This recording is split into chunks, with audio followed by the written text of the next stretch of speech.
memberikan lokasi yang lebih pasti mengenai keberadaan deposit bijinya.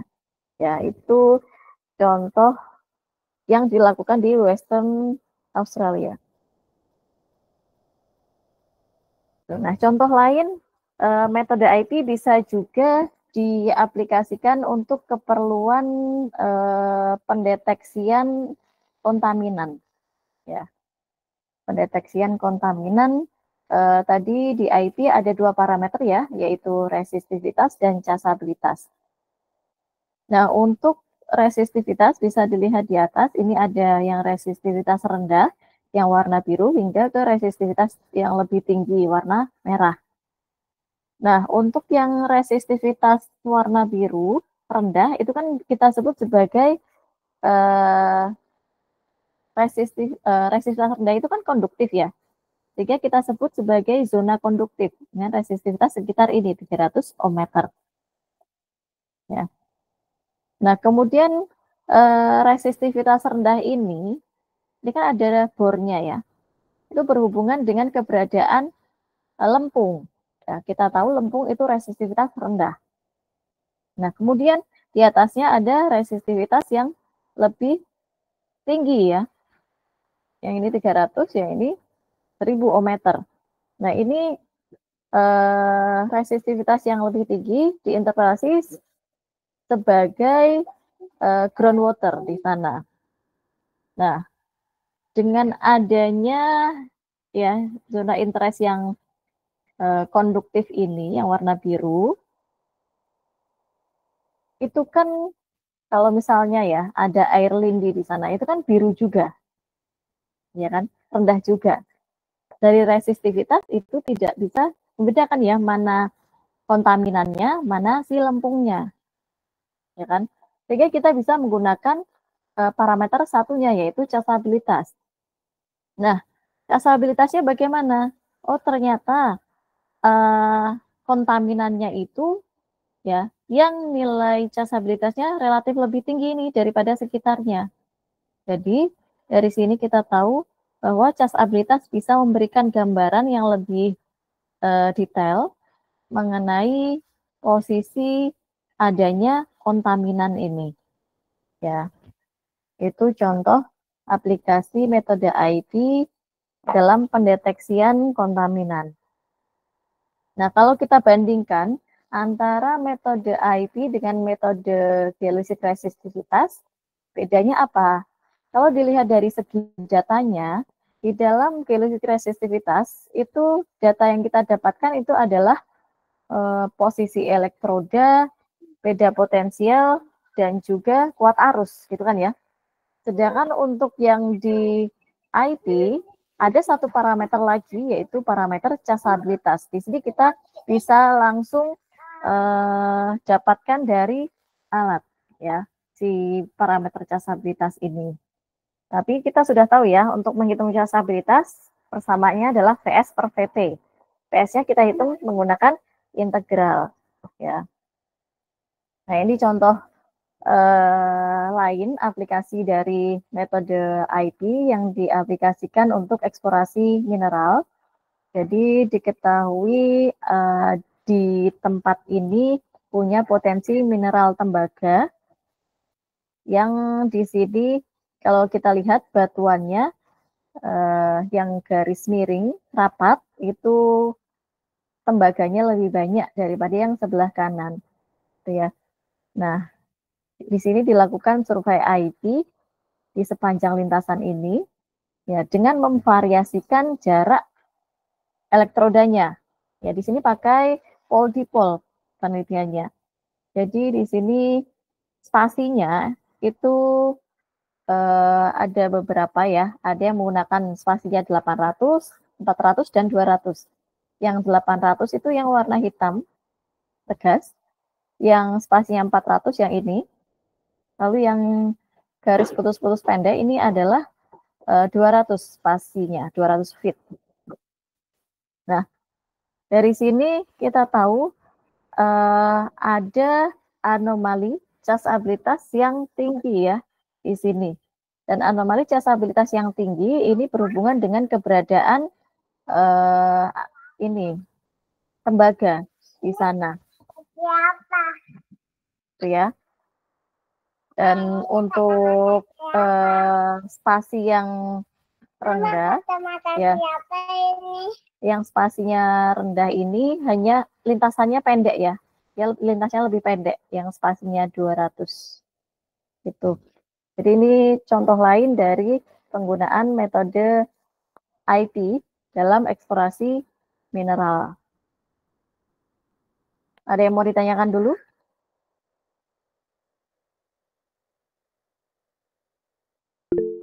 Silakan Hanif. Baik Bu, izin bertanya. Perkenalkan, nama saya Hanif.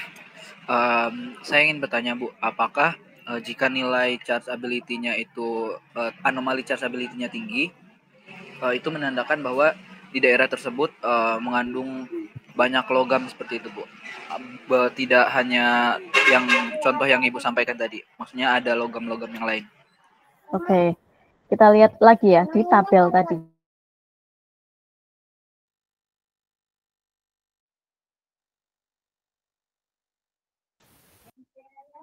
Ya, saya share screen lagi. Jadi ini kita lihat pada tabel kasabilitas yang di sini. Tergantung ya. Jadi tergantung mineralnya itu apa. Kalau mineralnya tembaga tadi, itu kasabilitasnya tinggi. Ya, ini kan yang banyak dicari ya. Tembaga, pirit itu berhubungan dengan emas. Ya, pirit berhubungan dengan emas itu juga kasabilitasnya tinggi. Tapi kalau kita cari mineral galena, kan dia lebih rendah. Jadi dilihat lagi kondisi geologi daerah penelitian itu punya potensi mineral apa. Ya kalau mineralnya itu daerah emas ya akan tinggi nilai kasabilitasnya. Kalau daerahnya itu punya potensi galena ya berarti nilai kasabilitasnya relatif lebih rendah kan, gitu ya. Itu gambarannya. Bisa dipahami, Hanif? Baik Bu, bisa Bu. Oke. Ya, jadi kembali lagi ke ini ya, tabel Telford. Silakan, ada lagi? Latif? Izin bertanya Bu, kan nama saya Latif Bu. Ya. Saya bingung membedakan antara cas abilitas sama resistivitas. Izin Bu, berarti kalau dari pemahaman saya tadi itu cas abilitas yang tinggi itu karena dia logamnya Bu. Berarti kalau misalkan cas abilitasnya rendah itu misalkan dia itu litologinya tersaturasi air. Habis itu kalau misalkan resistivitasnya itu rendah berarti dia ini juga ya Bu, karena dia itu yang fluida juga gitu ya Bu. Kalau rendah, kasabilitasnya rendah atau tidak gitu ya? Maksudnya seperti itu bukan? Misal di daerah punya ini ya, kita mau cari air tanah. Kasabilitasnya rendah atau tinggi gitu bukan maksudnya? Iya Bu. Oke. Nah, dari sini kita cari tahu dulu. Air tanah itu ada di litologi apa? Ya, aquifer itu salah satunya ada di litologi litologi batu pasir. Nah, kita lihat batu pasir itu kasabilitasnya bagaimana? Ya. Kalau kita lihat di tabel yang tadi, ya, di tabel yang tadi, batu pasir itu kasabilitasnya antara 3 sampai 12. Ya, sedangkan groundwater itu 0. Ini groundwater yang ini ya, yang misalnya ada ya air semua gitu ya. Airnya itu tidak di pori-pori batuan. Ya, tapi kan air tanah itu ada di pori-pori batuan ya, misalnya di pori-pori sandstone. Nah, berarti kasabilitasnya ya di antara ini 3 sampai 12 ini. Ya, gitu. Seperti yang di contoh yang sebelumnya tadi kan ada. Ya, kan tinggi juga tadi. casabilitasnya yang di sini. Nah, ini ya. Gitu. Ini kan tinggi juga. Ya, karena dihubungkan dengan batuan pembentuknya. Ya, akuifer itu adanya salah satunya di batu pasir, ya, bisa juga di batu gamping, gitu ya. Batu gampingnya tentu saja yang berpori dan permeable, seperti itu. Ya, bisa dipahami? Bisa, Bu. Oke. Ada lagi yang lain? Silakan.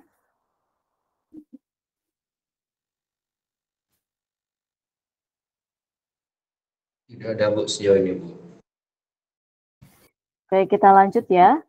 Kalau tidak ada, kita lanjut ke yang berikutnya adalah metode self-potensial atau metode ST. Nah, metode ST ini adalah salah satu metode geolistrik yang pasif. Ada yang ingat metode geolistrik pasif itu artinya apa? Silakan. Metode geolistrik pasif itu kita tidak menggunakan arus listrik yang diinjeksikan secara manual, Bu, oleh manusia secara sadar seperti itu, Bu. Ya, betul. Jadi kita tidak perlu menginjeksikan arus listrik di metode ST. Ya, kita akan mengukur potensial alami dari bawah permukaan. Nah, potensial alami ini kok bisa ada? Munculnya dari mana? Nah, itu akan kita cari tahu ya nanti. Ada mekanisme yang terjadi sehingga ada potensial diri di bawah permukaan itu, ya. Itu ya tadi. Jadi di sini metode SP disebut sebagai metode geolistrik yang pasif karena kita tidak perlu menginjeksikan arus listrik ke bawah permukaan. Tuh, kalau di pertemuan 2 itu kan kita sudah bahas ya. Di sana sudah kita diskusikan ada metode geolistrik aktif dan pasif. Untuk metode geolistrik aktif itu adalah metode geolistrik resistivitas ya, kemudian metode IP.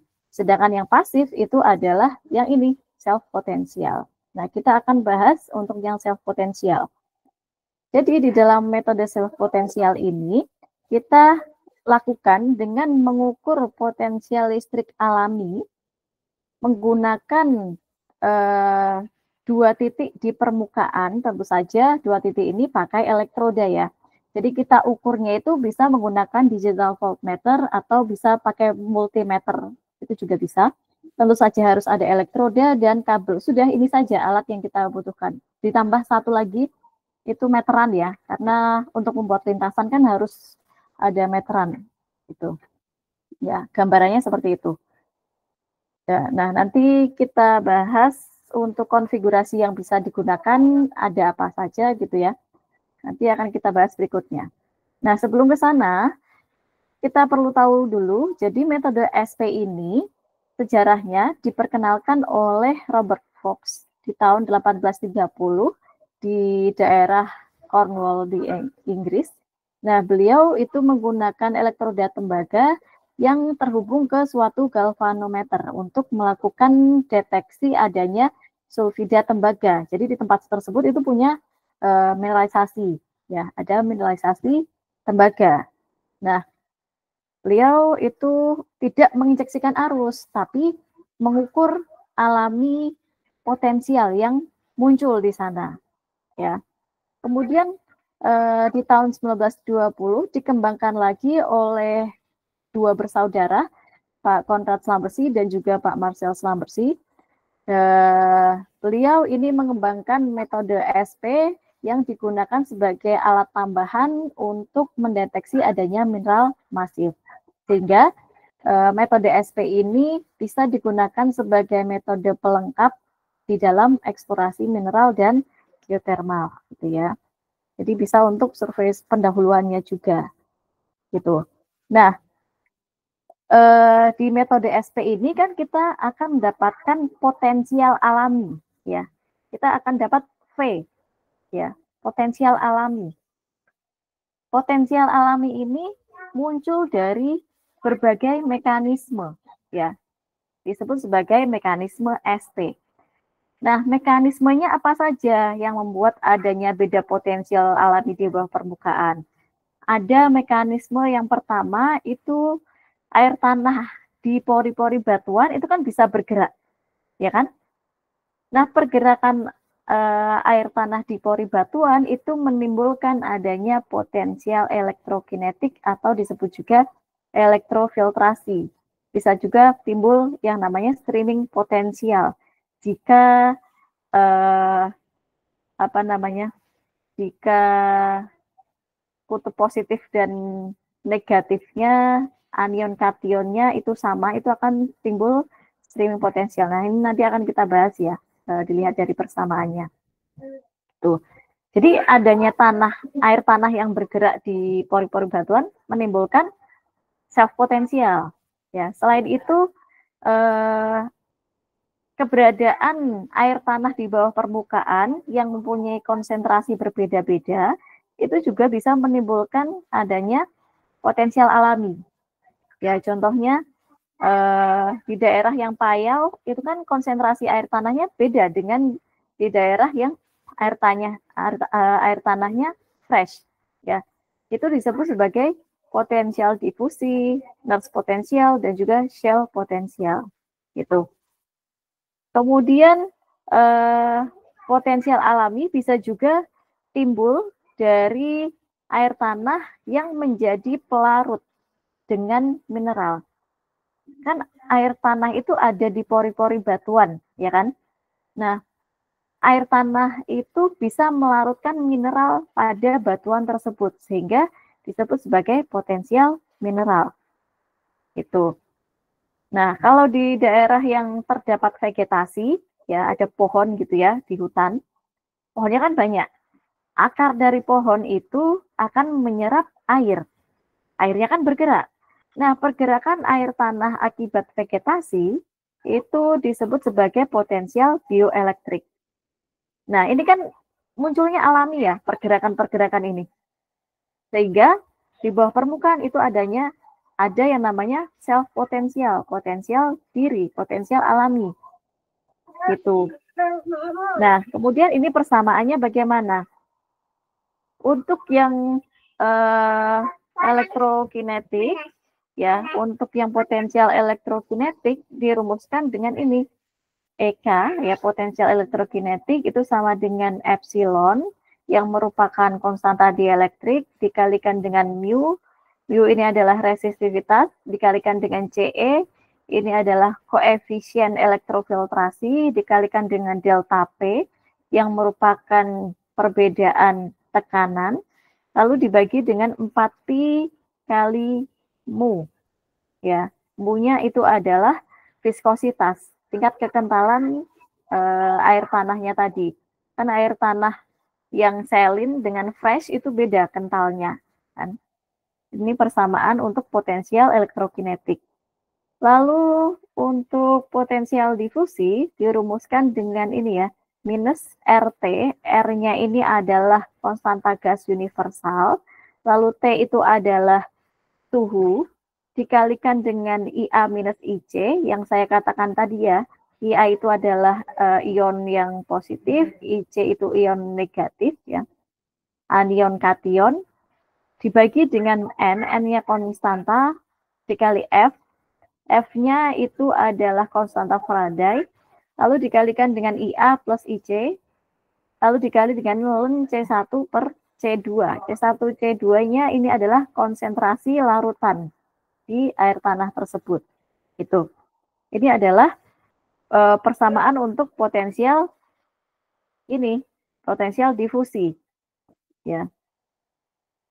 Nah, kemudian selanjutnya, kalau si mobilitas anion dan kationnya ini sama, ya, ini sama, berarti kan saling menghilangkan.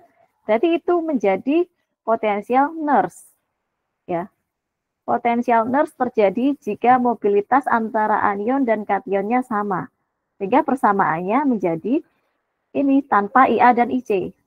Minus RT per NF plus C1 C2. Gitu ya. Itu adalah persamaan potensial Nernst. Gitu. Ya. Jadi ini beberapa persamaan tadi ya. Nah, di dalam metode SP, self potensial, pasti akan mendapatkan parameter fisik berupa potensial. Satuannya milivolt, karena potensial alam itu sangat kecil. Ya. Kalau di geolistrik, metode IP, itu kan satuannya volt ya, potensialnya. Kalau di SP, karena alami, maka satuannya itu milivolt. Nah, di metode SP itu juga ada di tabel Telford ya. Jadi kalau nilai SP-nya sekian itu termasuk apa ya, mineral apa gitu. Jadi contohnya, jadi ketika kita melakukan penelitian di daerah yang punya potensi mineral, contohnya ini mineral-mineralnya ada mineral sulfida, kemudian grafit, magnetit, kemudian batu bara, mangan. Nilai SP-nya itu akan negatif, di mana negatifnya itu sekitar ratusan milivolt. Ya. Nah, kemudian kalau penelitian kita itu di daerah pegmatit atau di daerah yang punya urat-urat kuarsa, nilai SP-nya akan positif, di mana nilainya itu puluhan milivolt. Gitu. Nah, sedangkan untuk yang lainnya, contohnya dari ini tadi ya, adanya pergerakan air tanah karena adanya vegetasi, itu kan yang bioelektrik. Kalau ada pengaruh bioelektrik, nilai SP-nya itu akan negatif yang nilai SP-nya kurang dari atau sama dengan 300 milivolt dan seterusnya. Ya, itu tabel yang bisa menjadi acuan dalam menginterpretasikan. Nah, yang perlu diingat, di dalam metode SP ini, kita tidak perlu melakukan inversi. Ya, kita tidak perlu melakukan inversi.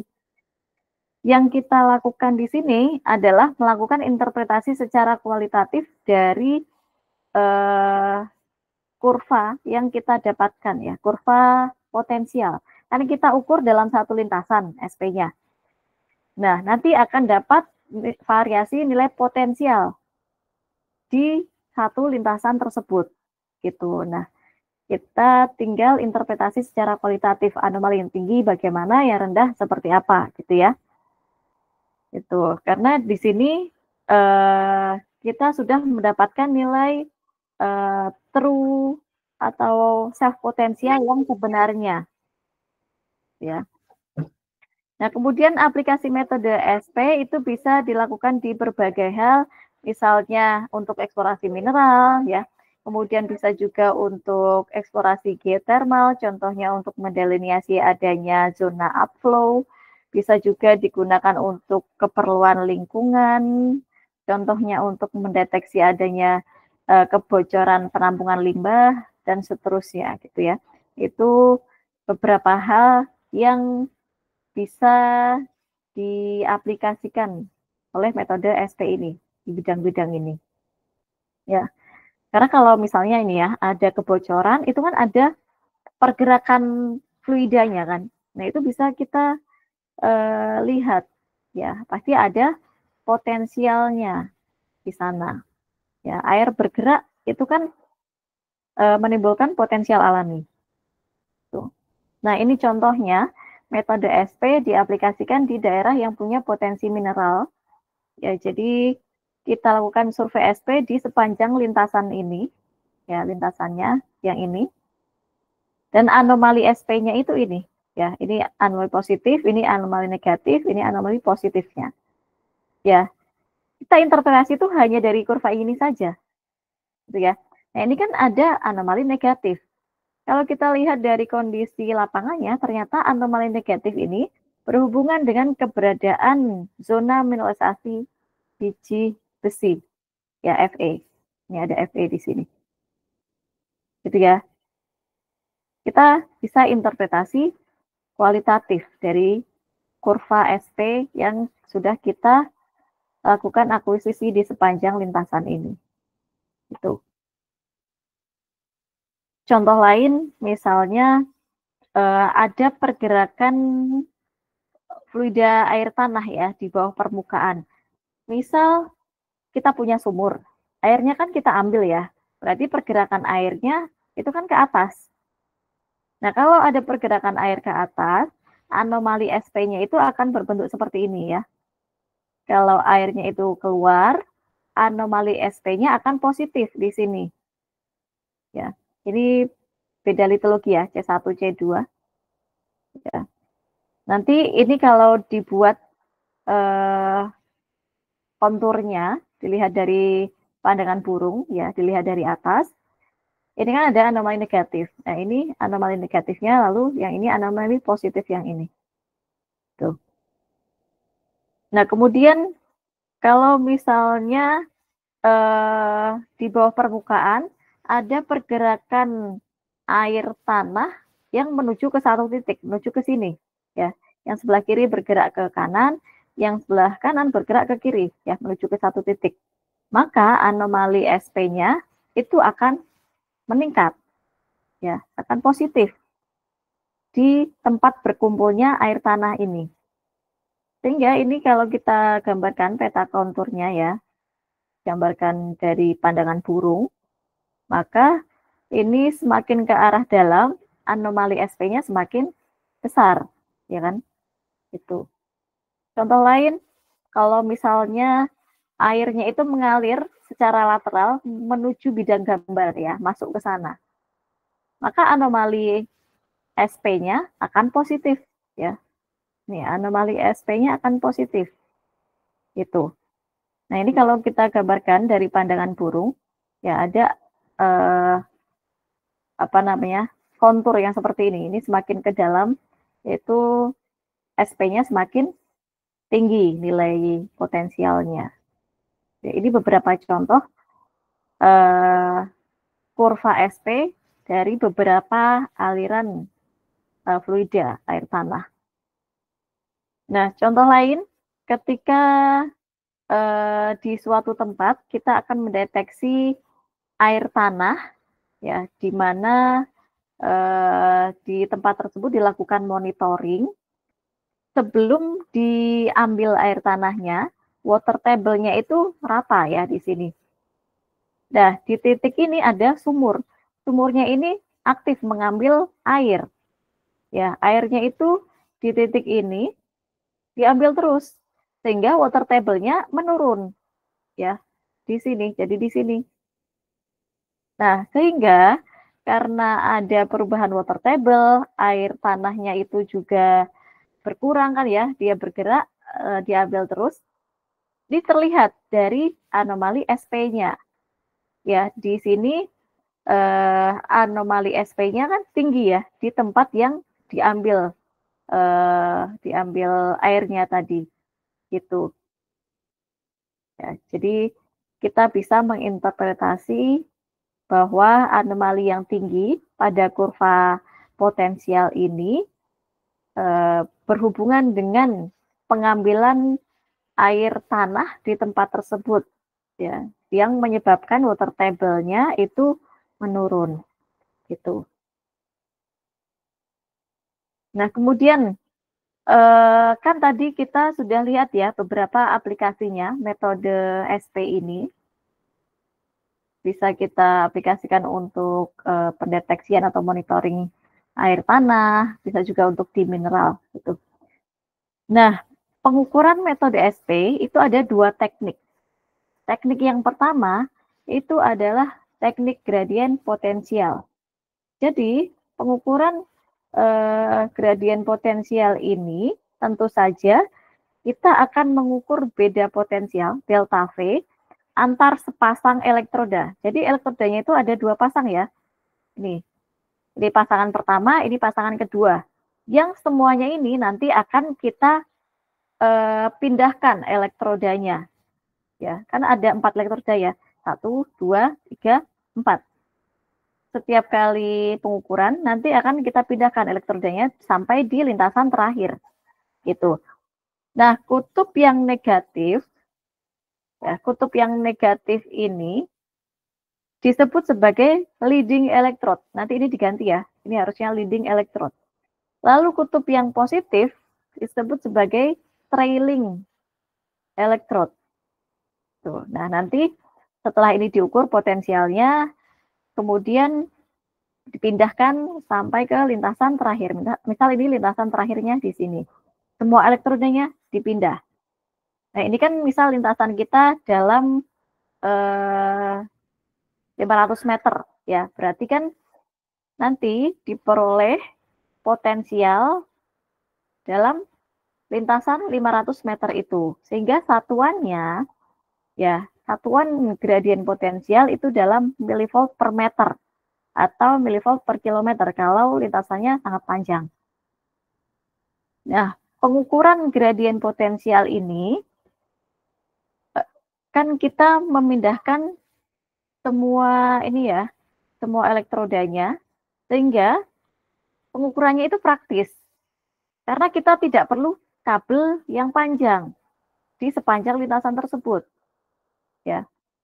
Tapi kelemahannya tingkat repeatability-nya itu rendah. Misal kita melakukan pengukuran hari ini di lintasan A, lalu 1 bulan kemudian kita lakukan pengukuran lagi di lintasan yang sama, hasilnya bisa berbeda.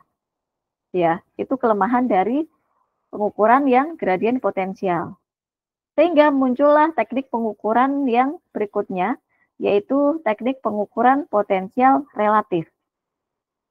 Nah, di dalam teknik pengukuran yang potensial relatif ini, kita akan mengukur beda potensial antara satu elektroda yang bergerak dengan satu elektroda tetap.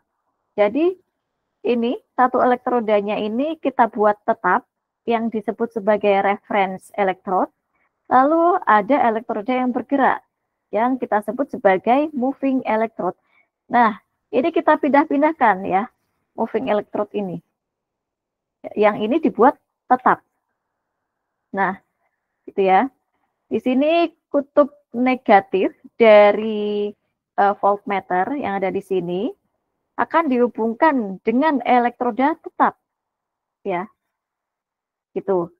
Yang bergerak yang di kutub positifnya ini. Bergerak sepanjang lintasan ini. Dan ini kan tetap harus terhubung ya dengan sini. Sehingga perlu kabel yang sangat panjang. Misal pengukuran kita tadi 500 meter. Ya setidaknya kita punya 500 meter kabelnya. Itu.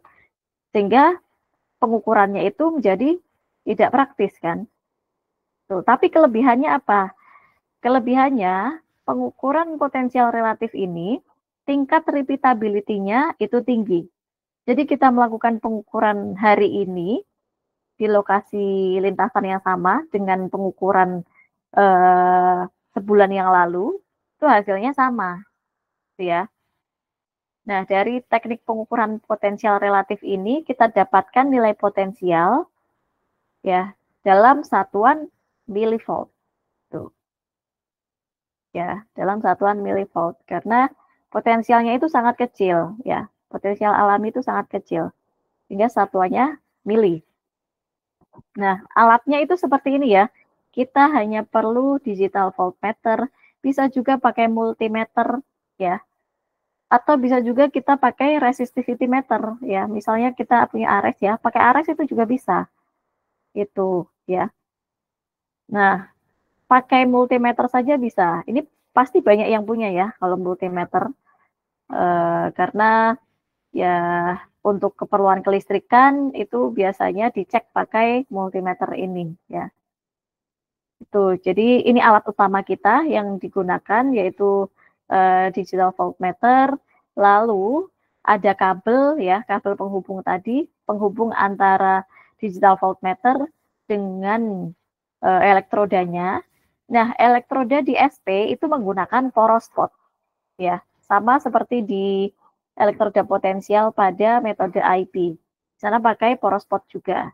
Nah, poros spotnya kira-kira bentuknya seperti ini ya, sama seperti di metode IP kemarin.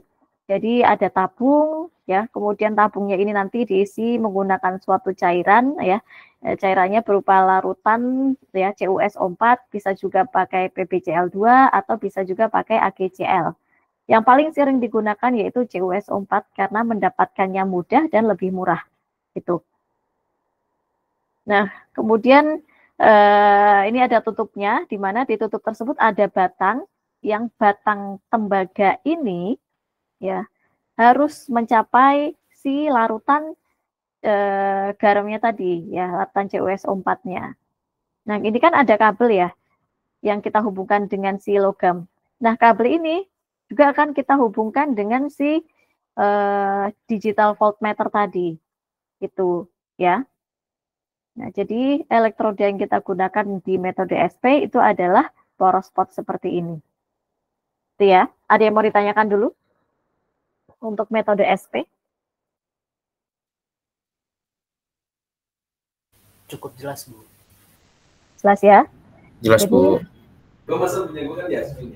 Jadi di metode SP ini sendiri, kita interpretasinya itu secara kualitatif. Kita tidak perlu melakukan pemodelan ataupun inversi. Tinggal dari data, kan data lapangan yang kita dapatkan itu adalah jarak elektroda, gitu ya, dan juga nilai potensial.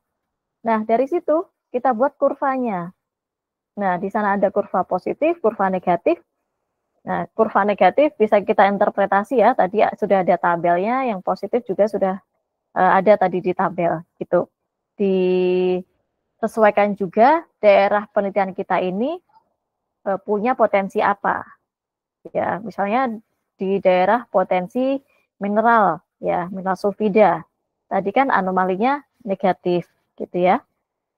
Itu mengenai metode self potensial.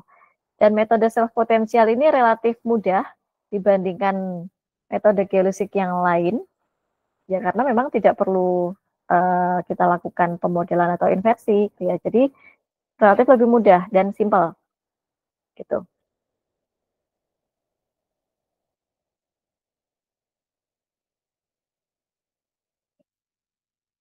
Sebelum saya lanjut, ada yang mau ditanyakan dulu?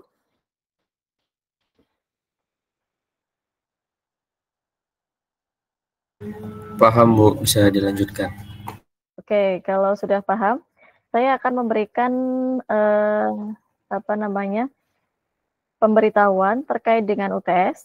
UTS itu kan akan dilaksanakan pekan depan ya. Jadwalnya sudah tahu semua? Belum ada, Bu. Belum ada? Sudah ada, Bu. Sudah ada. Mungkin ketimbun nanti diinformasikan kembali. Ya, sudah ada ya jadwalnya. Silahkan dilihat pada spreadsheet ya.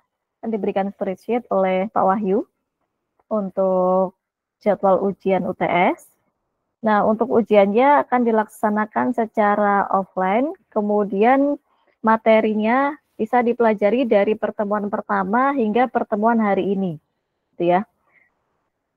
Jangan lupa juga kita sudah mempelajari berbagai macam persamaan ya. Ya kan, mulai dari yang pertemuan pertama kita pernah menurunkan dari hukum Ohm sampai ke persamaan resistivitas semu, gitu kan ya. Lalu hingga hari ini kita sudah punya persamaan apa tadi yang di IB, kita punya persamaan frekuensi efek dan persamaan metal faktor ya. Kemudian di SP tadi juga ada persamaan potensial ya. Potensial elektrokinetik, potensial Nernst dan sebagainya gitu. Nah, itu juga dipelajari ya. Nah, jangan lupa juga tentang faktor geometri di berbagai konfigurasi, itu juga harus harus paham konfigurasi elektroda ada apa saja, faktor geometrinya seperti apa, silakan dipelajari itu. Nah, untuk soalnya itu campurannya ada pilihan ganda dan ada esainya. Gitu ya. Ada yang mau ditanyakan dulu?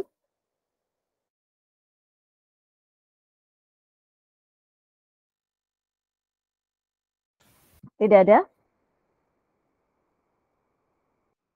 Oh, mungkin cukup, Bu. Oke, kalau sudah tidak ada, itu dulu ya untuk kuliah hari ini. Saya cukupkan sekian. Kita berarti ketemu lagi di UTS ya.